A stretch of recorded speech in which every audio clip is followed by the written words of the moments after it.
ज्ञानदेव तुकाराम चंद्र भगवान की जय। कपिवर्य महारुद्र हनुमान की जय। जम्बूद्वीपात दक्षिण कोणी किष्किंधा से राजधानी सुग्रीव राज चूडामणी तै स्थाने नांदत चिंतने सवेतो धन्य धन्य काळ सकळ मंगळाचे पवित्र तो देहवाणी पुण्यवंत जो वदे अच्युत सर्व काळ। या ठिकाणी भावार्थ रामायणांतर्गत चाललेली ही अखंड हरिनाम सप्ताहातील सेवा आणि त्या सेवेचा योग हरिभक्तपरायण संभाजी महाराज सानप आणि प्राध्यापक योगीराज दर्णे सर या दोघांमुळे या ठिकाणी आला एवढ्या उन्हामध्ये 42-43 डिग्री सेल्सिअस तापमान छंद आहे आम्हाला, त्याच्यामुळं त्या ठिकाणी तुमच्या सर्वांच्या दर्शनाचं योग लागलं हे आमचं परम भाग्य आहे। तसं अधूनमधून तर तुमच्याकडे येतच असतो, पण मस्तक हे पायावरी या वारकरी संताच्या युद्धकांडातला प्रसंग आहे, लक्ष्मण शक्तीतला प्रसंग आहे। जेव्हा नव्हते चराचर तेव्हा होते पंढरपूर, तिथं नामाभिधान दिलं जम्बू द्वीपाच्या दक्षिण कोणी, म्हणजे याचा अर्थ जगतामध्ये सर्वत्र सुरुवातीला पंढरपूरची स्थापना केली, कारण ग्रंथकर्त्यांनी एखाद्याचा नामोल्लेख करायचा असेल त्याच्या पाठीमागे विशेष शब्द लावून केला जातो। तसं जम्बूद्वीपाच्या दक्षिण कोणी ती किष्किंधा नावाची नगरी आहे आणि तिथं कोण राज्य करताय, तिथं वानराचा राजा सुग्रीव असणारा राज्य करतोय। ओळख करून देऊ लागले काय काय प्रसंग घडला। श्री सत्य श्रीराम श्री स्वामी माने श्रीरामासी तन मनार पिले भक्तीसी वानरासी अति प्रेम त्या भगवंताशी त्याने एक रूप झाला, काया वाचा मनानं त्या ठिकाणी भगवंताला अर्पण केला, कारण देव कृपाळू आहे, कनवाळ आहे, उदार आहे। ज्याच्या भक्ताच्या सानिध्यामध्ये भक्त हा देवाच्या सानिध्यात आला तर त्याचा निश्चित उद्धार ठरलेला असतो।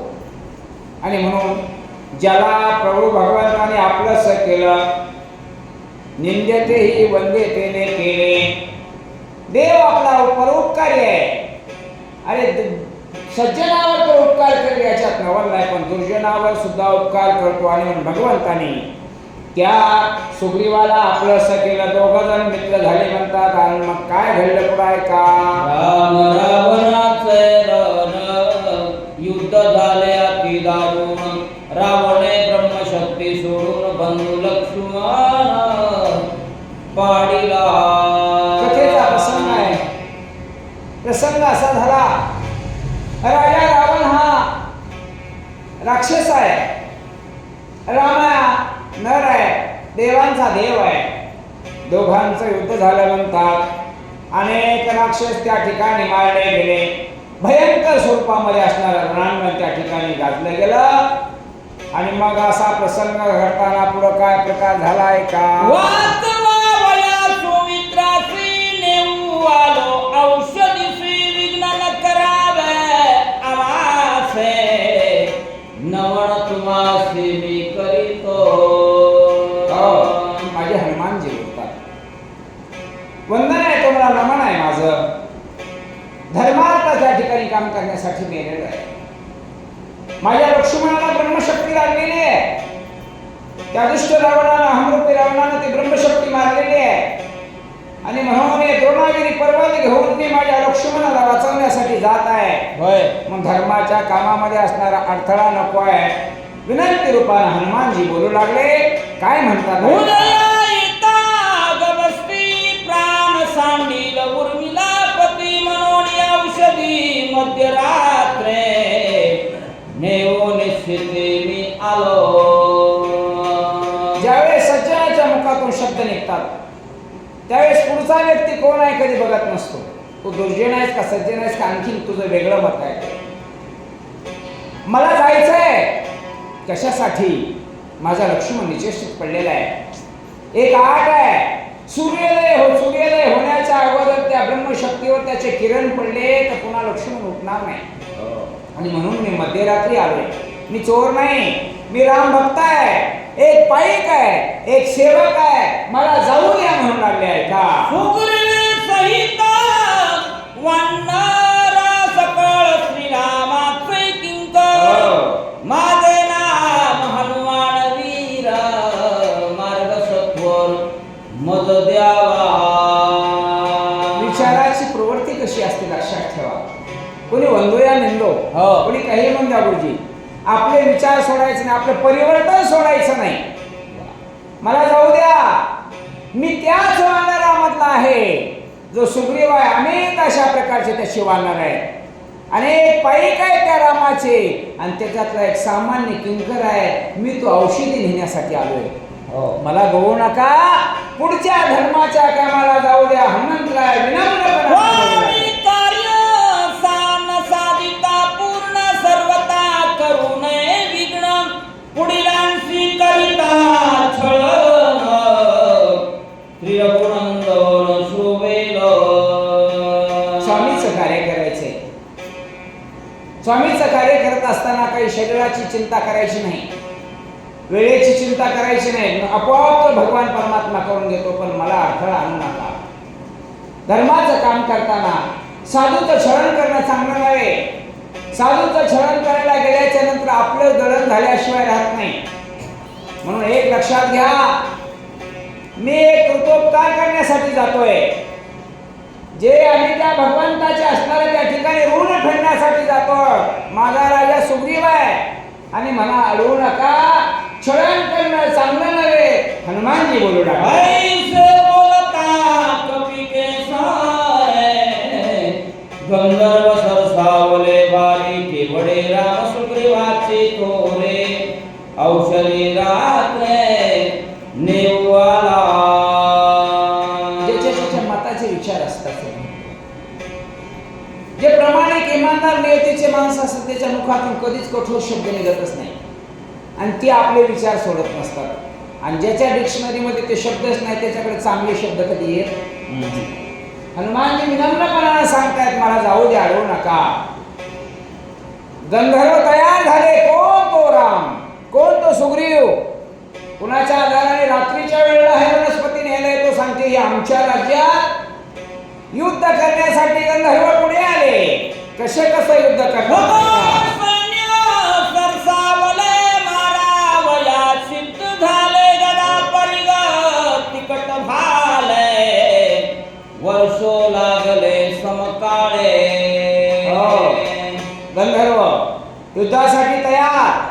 भाले घेतले, त्रिशूळ घेतले हातामध्ये. रात्रीच्या वेळेला तस्करी करण्यासाठी आमच्या राज्यात येतो का? या द्रोणागिरी पर्वतावरती सामान्य औषधी नाहीत. आणि म्हणून तू या औषधी नेण्यासाठी आलास ना. आम्ही तुला आता जाऊ देणार नाही. कधी कधी माणसं धर्माचं काम करताना, सत्कार्य करताना अधिक प्रमाणामध्ये अडचणी निर्माण करत असतात. नाथ महाराज सांगत, गावबा काका सांगतात, मग हातामध्ये त्रिशूळ घेतले, हातात भाले घेतले आणि माझ्या मारुतीबरोबर असणारा द्वंद्व करण्यासाठी तयार झाले.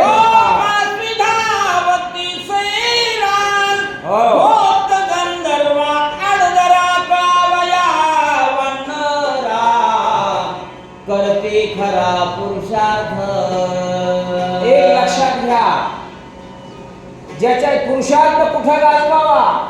आता 14,000 किती त्या ठिकाणी गंधर्व आहेत. एवढ्या गंधर्वाने एकट्या माझ्या मारुत्र्याबरोबर पराक्रम करण्याची गरज काय हो? पण नाही, त्यांनाही माझ्या मारुत्र्याचा पवाडा माहित होता, पुरुषार्थ माहित होता. सामान्य माणूस नव्हे हा. आणि म्हणून सगळे गंधर्व समोर आले, युद्ध करण्यासाठी तयार झाले. त्यावेळेस माझे हनुमंतराय काय काय करतात ऐका.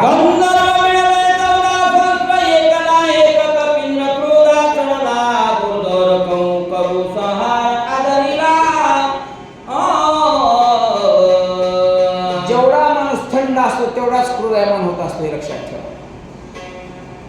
माझ्या मारुतीने विचार केला 14,000 गंधर्व आलेत ना, हो रुद्रासारखा अवतार केला. मग शेवटी म्हणजे करो या मरो, देह जावो अथवा राहो.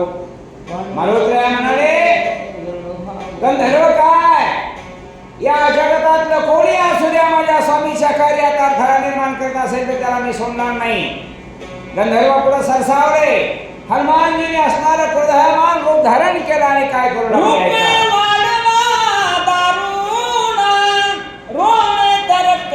संपूर्ण भयानक दिसे चिन्ह कपिंद्रदान खवळला. राग आला माझ्या मारुतीरायाला. भक्तीची शक्तीची ताकद आहे ते, कारण मुखामध्ये निरंतर रामनाम आहे. होय अंजनीच्या तपाला त्या ठिकाणी फार भयंकर माझ्या अंजनी मातेने तप केलं होतं त्या माझ्या प्रभू रामचंद्राची सेवा करण्यासाठीच. आणि म्हणून राग आला, विशाल असं रूप धारण केलं माझ्या हनुमंतरायाने. आणि मग क्रोधायमान होऊन हनुमानजी खवळले आणि गंधर्वाबरोबर काय करतात. एक मुष्टी घाती मारिले, एक दाता तळी रगडिले, उरले ते पुढची बांधिले, मगा पटिले फडकेसे. म्हणून लय कुणाची परीक्षा बघायची नाही बरं का माणसाला. जोपर्यंत क्रोधायमान होत नाही तोपर्यंत नाही. पण मारुतीने एकच विचार केला, 14,000 असो या 14 दोन्ही 28 असू द्या, त्या गंधर्वाच्या समोर माझे हनुमानजी आले. काही जणांना कोणाकडे वज्रदेव हनुमानजी होते, त्यांच्या शरीरावर कशाचाच परिणाम होत नव्हता. बघा मागच्या 2ऱ्या 3ऱ्या अध्यायामध्ये सर्व देवदेवतांनी माझ्या हनुमंतरायाला आशीर्वाद दिलेला आहे. आणि म्हणून काही मुष्टी घाताना मारले, काही शेपटीत बांधले, काही भारा बांधला, जे काही उरले होते ते जागचे जागेवरच उचलले मारून टाकले. पुढे काय सत्वार मारिले, 14 सहस्र केला राम नामे भूकार, विजय कपिंद्र स्वयं झाला. स्वतःहून विजय झाले. एक वेळ, एकदाच वेळ पुन्हा पुन्हा लागू दिला नाही. सगळ्यांना स्वतंत्र रूपामध्ये सगळ्यांना 14,000 त्या ठिकाणी गंधर्व मारले आणि विजयश्री खेचून आणली. आणि मग मात्र प्रभू रामचंद्राच्या नामाचा गजर केला. प्रभू रामचंद्र भगवान की जय. आणि निघाले हनुमानजी पुढं. ज्यांचे मुखी नामस्मरण, विघ्न त्यांचे वंदी चरण, कळीकाळ स्वयापण नित्य नवन. ग्रंथकर्ते सांगा, ज्याचे मुखी नामस्मरण, नामाच्या चिंतने बारा वाटा पळती विघ्ने. आणि म्हणून ज्यानं चिंतनामध्ये आपला काळ घालवला त्याला कसल्याच प्रकारचं संकट येत नाही. विघ्न निघून गेलं, जे काही अडसणाला होता तोही निघून गेला. आणि एका क्षणात गंधर्वांना मारला आणि हनुमंतराया पुढच्या दिशेने असणारे सरसावले. वीर विजयी झाला कपिंद्र सत्वर, औषधी धारक ऐसा नामधारक, आम्ही नामाचे धारक, नेनो प्रकार अनेक. मग माझ्या भगवंताच्या असणारं चिंतन माझ्या हनुमंताच्या अंतःकरणामध्ये रात्रंदिवस दिनरजनी हाची धंदा गोविंदाचे पोवाडे. आणि म्हणून ज्यानं नाम घेतलं, ज्याने नामाचा उच्चार केला त्याला अपयश आले असं कधी आहे का? कधी नाही. नाम घेता वाया गेला ऐसा कोणी ऐकला? कोणी ऐकला नाही नाम घेणारा वाया कधी जात नाही. आणि म्हणून विजयश्री त्या ठिकाणी मिळवली गेली. प्रभू रामचंद्राच्या नामाचा गजर केला. नामामध्ये असणारा मुखामध्ये नामस्मरण करत हनुमानजी निघाले. शिखर पाता औषधी मानस सानवते गोचरतेने कपिंद्र खवळला. ऐका काय सांगतात ग्रंथ करते. चांगलं काम करायला किती अडचणी निर्माण होतात बरं का. वाईट कामात अडचणी कधीच नाही. उगाच सरळ मार्गाने निघून जातात माणसं वाईट कामामध्ये. गंधर्वाला सपना साफ केला माझ्या हनुमंतरायाने. त्या द्रोणागिरी पर्वतावरती चढले. औषधी असणाऱ्या त्या ठिकाणी बसवू लागल्या, झोपवू लागल्या. चांगली माणसं दिसले की अधिक माणसं झोपवायला लागते. त्यावेळेस हनुमानजी म्हणाले, मी रामदूत आहे, मला हनुमान म्हणतात. जगात पुन्हा पुढे काय चालेल पण माझ्या पुढे चालणार नाही. गोचर कधी अगोचर प्रत्यक्ष दिसायच्या आणि पुन्हा हेलकावा द्यायच्या त्या औषधी. हनुमानजी खवळे काय केलं पर्वते दिसोनी औषधी ते माझ्या पराक्रमात सामर्थ्य यांचे पाहू कधी कधी सामर्थ्य दाखवायचं नसतं पण वेळ येत असते बरं का. हनुमानजी म्हणले सरळ सरळ मार्गाने जर एखादं काम होत नसेल तर मग वाकडं बोट करावंच लागते, नाविलाज असतो. त्यावेळेला हनुमानजी पर्वतावरती औषधी शोधत होते. औषधी शोधताना औषधी हिलकावा देत होत्या, चकवीत होत्या. त्यांना हे वाटत होतं हे काम नाही झालं पाहिजे का, ते त्यांच्याच बाजूचे होते ना. ऐका नीट लक्षात घ्या, ज्या सत्कर्माच्या बाजूचे माणसं असतात ते प्रामाणिकपणाने जगतात. जे दुर्जनाच्या बाजूचे असतात ते तशीच उत्तरं देतात. तेही फसवण्याचा प्रयत्न करवले. हनुमंतराय म्हणले आता कुणाचा पुरुषार्थ कसा चालतो बघू म्हणले. मीही स्वामीनिष्ठ भक्त आहे, तुम्ही तिकडचे गंधर्वाचे आहात, काय काय प्रसंग घडतो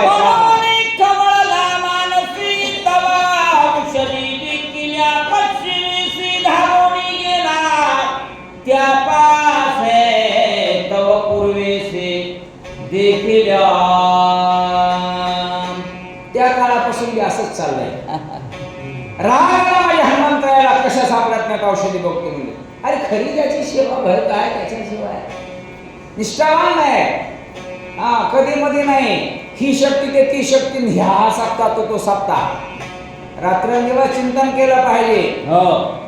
आणि म्हणून माझे हनुमानजी खवळल्याबरोबर औषधी पशी गेल्याबरोबर औषधी पूर्वेच्या औषधी कुठे गेल्या, पश्चिमेला गेल्या. हनुमानजी म्हणजे कुठेही जा, त्रिलोक्यात जा, याला रामाचा दूत म्हणतात. आतुलित वरिधामा, मी हनुमान आहे, कुणाच्या ताकदीनं कुणाच्या ऐश्वर्यानं माझ्या प्रभूच्या. पश्चिमेला गेल्याबरोबर औषधी पूर्वेला गेल्या, काय घडलाय का. दक्षिण समजता उगा पर्वत लखलखीत वानर विस्मित झाला, तेत काय येत करावे. सामान्य माणसानं काय करावं या ठिकाणी, हातभर व्हावं की नाही. जो भगवंताच्या गळ्यातला ताईत होता, ज्याच्या हातामध्ये हे ब्रह्म हे ब्रह्मांड होतं, त्या भक्ताला एवढा चकवा माणसं देत असते तर सामान्य जीवन कसं वागावं जगावं. हनुमानजी चकित झाले, काहीतरी आपलं चुकतंय का औषधी प्राप्त होत नाही, त्यात आपला अधिकार कमी पडत असावा. आणि मग आता काय करावं असा विचार माझ्या हनुमंतरायाच्या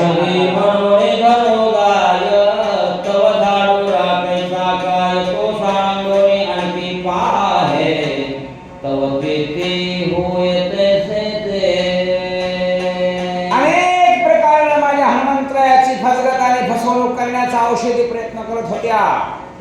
ज्याचं जसं मीठ खाल्लं जात असतं त्याचे विचार माणसाच्या मनात निर्माण होत असतात, लक्षात ठेवा. आणि म्हणून सज्जनाचं अन्न, आता आपण ऐकले ते महाग म्हणून जेवण करायचं असेल किंवा पाणी घेत असेल तर धर्मरूपानं लागणाऱ्या माणसाकडे अधिक प्रमाणात घ्या. ग्रंथकर्ते सांगतात मी नाही. म्हणून माझे हनुमानजी विचार करतात, तिकडं जावं, पूर्वेला गेले, पश्चिमेला गेले, दक्षिणेला गेले, उत्तरेला गेले, सगळा पर्वत शोधताय पण उत्तर असंच मिळतंय.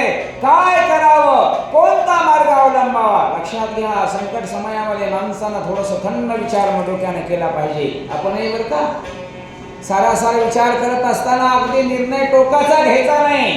आणि टोकाचा निर्णय घेतला की आपली जिंदगी त्या ठिकाणी आयुष्य संपल्याशिवाय राहत नाही. हनुमानजी स्थिर झाले, काय करतात ऐका.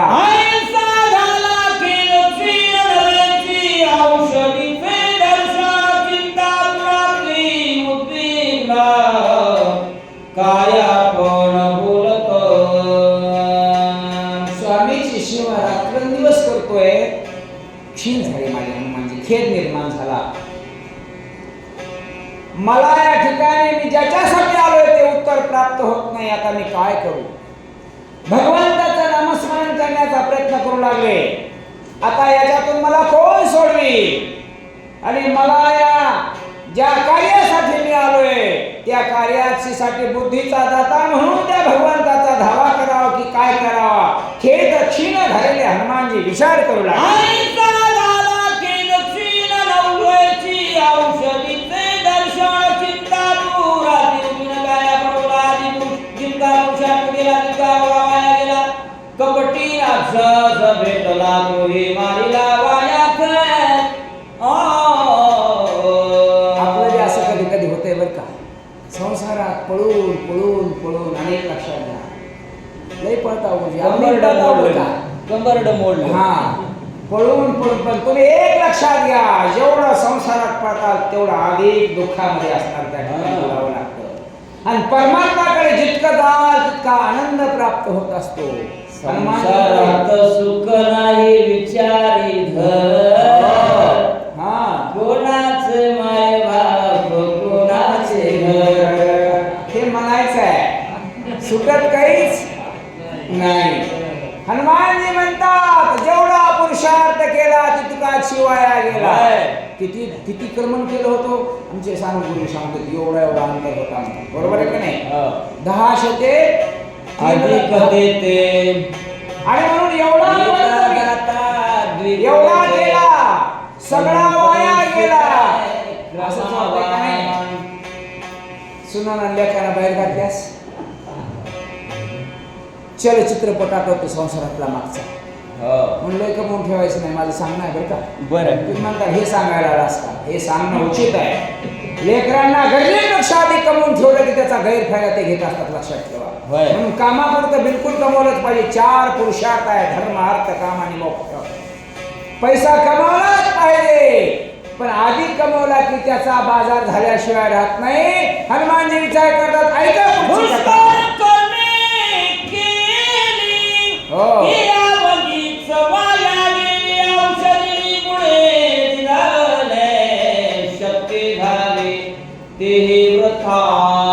सगळं वाया गेलं. नैष्टिक ब्रह्मचर्य धारण केली होती मी, आणि एवढं भगवंताचं नामस्मरण केलं, सगळं वाया गेलं. का? लक्ष्मण उठत नाही. प्रभू माझा असणारा स्वामी माझ्यावरती रागावल्याशिवाय राहणार नाही. ज्याच्याशी मैत्री केली आहे रामाबरोबर त्याच्यातून आम्ही उतराई होऊ शकत नाही. माणसानं असं का ओळखू नये? ओळखलं पाहिजे की नाही? काम झालं की बास त्याचं जळूया पडो, त्याला सोडून देतात. जीवनातले काही विचार माणसाने त्या ठिकाणी धारण केले पाहिजे आणि जीवन जगलं पाहिजे. त्याला किंमत असते, लक्षात घ्या. म्हणून मी जे कर्म करतोय, कारण माझं कर्म करताना असताना माझ्याकडून कधी अघटित घडतंय का? माझ्याकडून योग्य कर्म घडत नाही का?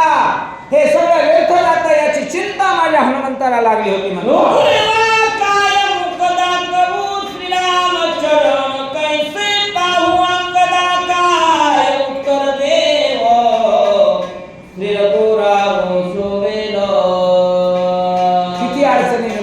अडचणी कोणाला असतात बरं का?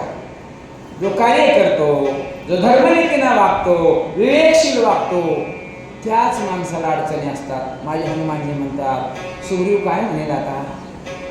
विभीषण काय उत्तर देईल? प्रभू त्या प्रभूचे त्या ठिकाणी चरण, त्या प्रभूला माझं काय म्हणून मुख दाखवू आता?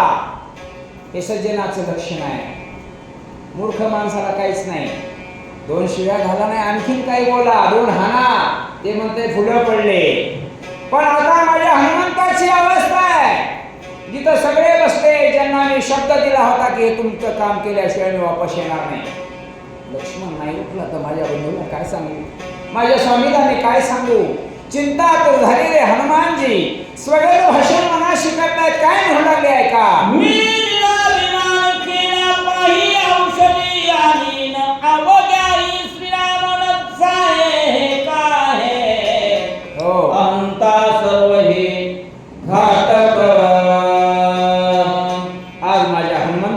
विचार बदलले, मी राजमान केला. परिणाम साध्य होत नाही एखादी वस्तू, याचा अर्थ अभिमान मला चढलाय. अहंकाराचा काटा निर्माण झालाय. कारण का एवढं करून जर त्या ठिकाणी साध्य प्राप्त होत नसेल तर त्याचा अर्थ असा